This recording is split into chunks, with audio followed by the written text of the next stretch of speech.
नमस्कार, स्वागत है आपका। आपके साथ मैं दीपेश बरगले। देश का नंबर 1 चैनल रिपब्लिक भारत देख रहे हैं आप, जहां दिन भर की तमाम बड़ी खबरों से आपको रूबरू करवाएंगे। हर खबर की हर डिटेल आप तक पहुंचाएंगे। सबसे पहले सबसे बड़ी और महत्वपूर्ण खबर क्या है, रुक करते हैं प्रियंका का।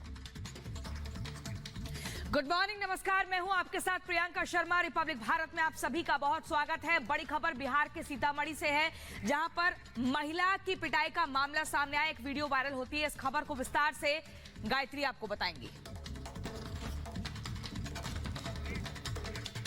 और शुरुआत बड़े सवाल के साथ। बड़ा सवाल ये कि बिहार में पुलिस बेरहम, लेकिन इंसाफ कब? सीतामढ़ी में एक पुलिस कर्मी द्वारा महिला को पीटने का बड़ा मामला सामने आया है। सीतामढ़ी में एक महिला की पिटाई की गई। आपको बता दें, महिला को पीटते दिख रहा है दरोगा। सुरसंड एसओ पर डंडों से पीटने का आरोप लगा है। तो महिला से बेरहमी की गई, लेकिन सवालों में है पुलिस। बड़ा सवाल ये कि आखिरकार इस महिला को इंसाफ कब मिलेगा? तस्वीरें भी हम आपको दिखा रहे हैं। सुशासन बाबू की ये बेरहम पुलिस जो एक महिला पर डंडे बरसाती नजर आ रही है। प्रज्वलन काल 110 सेकंड का होगा। तत्पश्चात इसे यान से पृथक कर दिया जाएगा।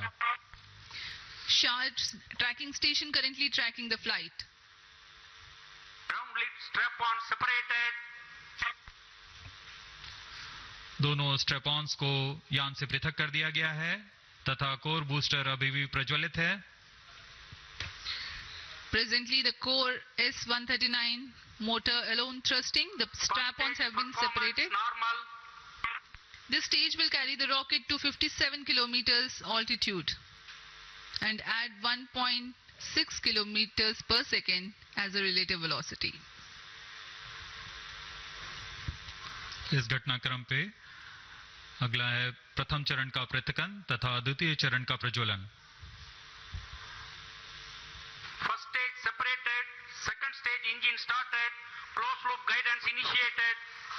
जी हाँ, इसकी पुष्टि हो चुकी है। प्रथम चरण को सफलतापूर्वक यान से पृथक किया गया है और द्वितीय चरण का प्रज्वलन शुरू हो चुका है। There is a confirmation from the Range Operations Director that the second stage has commenced its operation. Second stage performance normal. And as the altitude right now is almost at the verge of the dense atmosphere, closed loop guidance has been initiated. The next flight event is eagerly awaited.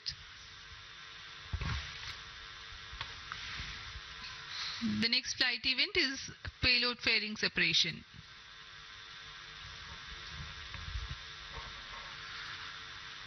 द्वितीय चरण का निष्पादन सामान्य है। इसका कार्यकाल 152 second का होगा और इस दौरान यह कुल 800 किलोन्यूटन का प्रणोद उत्पन्न कर यान को उद्दिष्ट दिशा की ओर।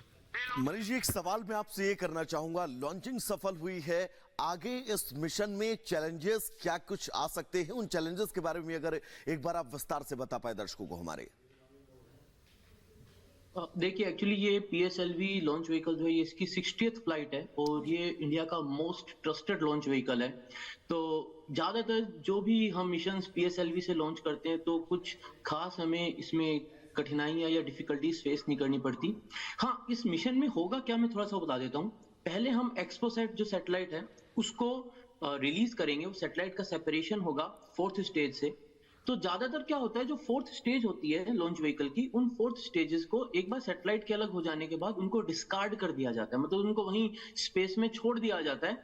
वो कोई काम नहीं आती। लेकिन क्योंकि अब जैसे पहले ही पूरी दुनिया के सामने इसरो ने एक बवाल ये मचाया हुआ है कि हम इतने भारी भरकम चंद्रयान जैसे मिशन, मंगलयान जैसे मिशन इतने कम लागत में कैसे कर देते हैं, इतने कम कॉस्ट में कैसे कर देते हैं। तो मैं यहाँ पे ये भी बता दूं कि हमारी जो 4th स्टेज होगी आज के मिशन की, उस 4th स्टेज को भी हम वेस्ट नहीं जाने देंगे। उस 4th स्टेज के ऊपर भी हमने 10 छोटे छोटे एक्सपेरिमेंटल पेलोड लगाए हुए हैं और रेदर इसरो ने तो उस 4th स्टेज का नाम ही पोएम रखा है, POEM। तो POEM जो हो गया वो हो गया P से PSLV, O से ऑर्बिटल, E से एक्सपेरिमेंट, M से मॉड्यूल।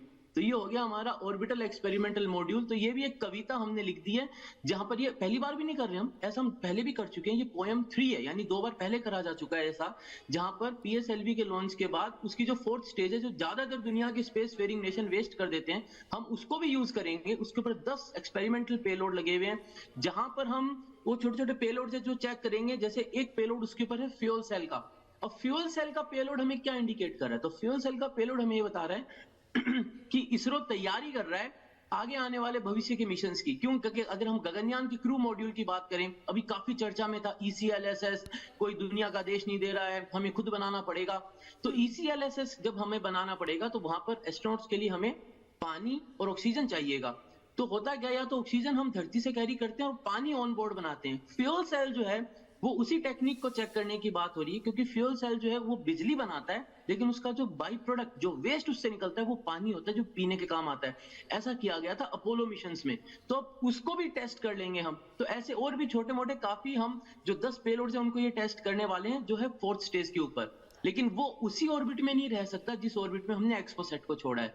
तो क्या करा जाएगा, एक बार सैटेलाइट अलग हुई तो फिर उस 4th स्टेज को वापस नीचे की ऑर्बिट में ले आएंगे। जैसे अगर अभी हम जा रहे हैं 600-650 किलोमीटर की ऑर्बिट में, तो फिर उसको 350 किलोमीटर की ऊंचाई पे ले आया जाएगा और फिर उन सारे एक्सपेरिमेंट्स को किया जाएगा। लेकिन जिस तरीके से तमाम बातें आप समझा रहे हैं, इस एक्सपोसेट की लाइफ की अगर हम बात करें तो इसकी लाइफ कितनी रहने वाली है, और सबसे पहला जो काम को अंजाम देने के लिए, मिशन को अंजाम देने के लिए जो फर्स्ट स्टेप होगा, वो फर्स्ट स्टेप क्या होगा?